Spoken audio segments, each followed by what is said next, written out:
Good morning, ladies, and happy Friday. Rise on up. We made it. We made it another week. Let's go.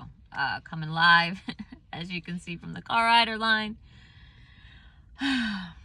Mornings usually with a kid is always okay. We just do things a little differently. It's no big deal because you know what? We're awake. We're grateful. Busy day Thursday. What a heck of a first half of the game, the NFL game. I guess it's going to be an interesting season. And yeah, this morning woke up and here we are.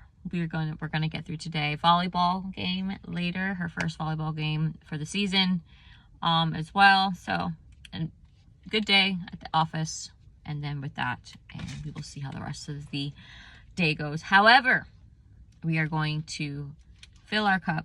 Song of Solomon. We are on our last chapter, and then next week we'll start Isaiah. But chapter 8, verse 1, and it goes like this. Oh, that you were like my brother, who nursed at my mother's breast. If I should find you outside, I would kiss you. I would not be despised. I would lead you and bring you into the house of my mother, she who used to instruct me. I would cause you to drink of spiced wine, of the juice of my pomegranate. His left hand is under my head, and his right hand embraces me. I charge you, O daughters of Jerusalem, do not stir up nor awaken love until it pleases. Who is this coming up from the wilderness, leaning upon her beloved? I awakened you under the apple tree. There your mother brought you forth. There she who bore you brought you forth. Verse 6, set me as a seal upon your heart, as a seal upon your arm, for love is as strong as death. Jealousy as cruel as the grave. Its flames are flames of fire, a most vehement flame. Hopefully I said that right. Many waters cannot quench love, nor can the floods drown it. If a man would give for the love all the wealth of his house, it would be utterly despised. We have a little sister, and she has no breasts. What shall we do for our sister in the day when she is spoken for? If she is a wall, we will build upon her a battlement of silver.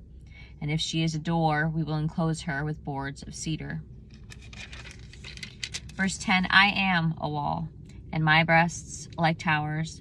Then I became in his eyes as one who found peace. Solomon had a vineyard at Baal Hamon.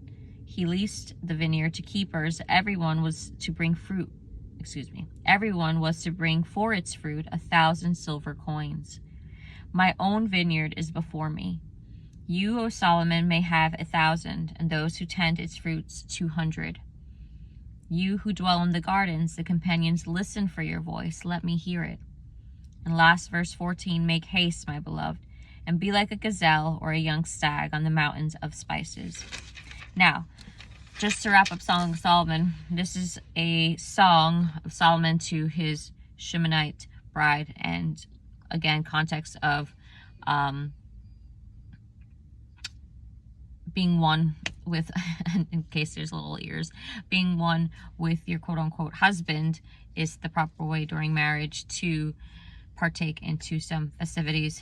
And outside of marriage, the context can be used as well as open gateways to sin. So remember that part of it. So at this point in chapter 8, apparently in the ancient Near Eastern culture, made improper all public expressions of love except to family members. So back then you weren't allowed to kiss your husband in public. You weren't apparently allowed to hold hands and I guess like do certain things only if you were family members. Now the Shemonite wished her beloved was like her brother so that she could kiss him in public without shame and disgrace. So clearly she doesn't want him to be brother. We're clearly not talking about incest here. We are talking about the fact that she just wishes that was the kid because she loves him so much. She's absolutely like in cloud 9 being with her husband, and what we call probably nowadays the honeymoon phase. That she just wished because she just wanted to kiss him in public, but you couldn't because you'd be shamed and disgraced. There was a certain etiquette for us all to partake in, and I get it because I mean nowadays that's. Public stages of affection are wild. Definitely wild. But back to this. The Shemonite desired permanence and security from her lover. The seal was a mark of ownership and official commitment. The Shimelite wanted to be a seal on her lover's heart because the nearness to the seat of his affection gave her security. She wanted to be a seal on his arm to remind her of his protection and strength. The phrase, as strong as death, suggested the finality and immutability of his love, and the reference to jealousy was a reminder of the exclusive intensity of his love, which can be described as a waterproof touch. Now, these words of the concerned brothers of the Shimelite indicate the future of every Israelite girl depending on her virginity. The wall is a picture of barrier indicating virtue. The door represents promiscuity or the indiscriminate yielding of the body.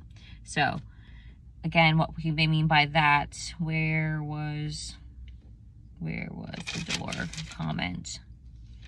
It was on, verse 9. If she is a wall, we will build upon her a battlement of silver. And if she is a door, we will enclose her.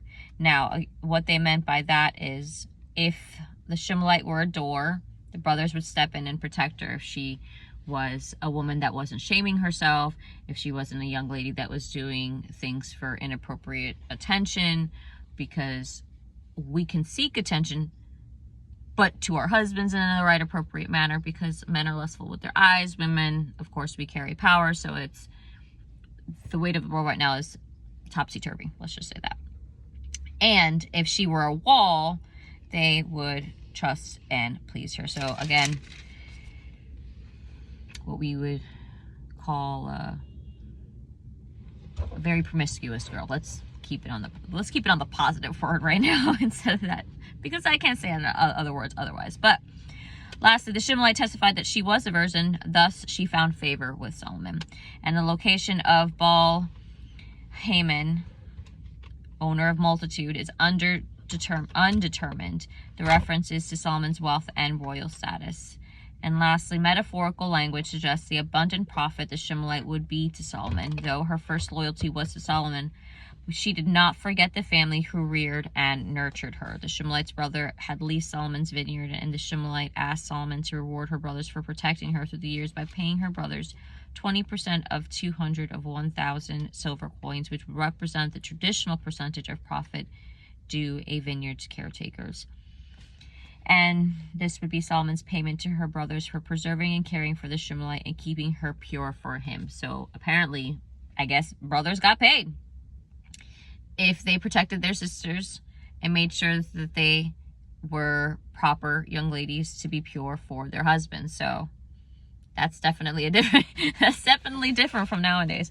But that's it. That is the Song of Solomon. We'll be hopping on Isaiah on Monday. It's time to get this day going. If you need prayer, hop off below. I hope this has encouraged you or filled your heart. And yeah, we're going to do this. Have a blessed weekend and see you Monday.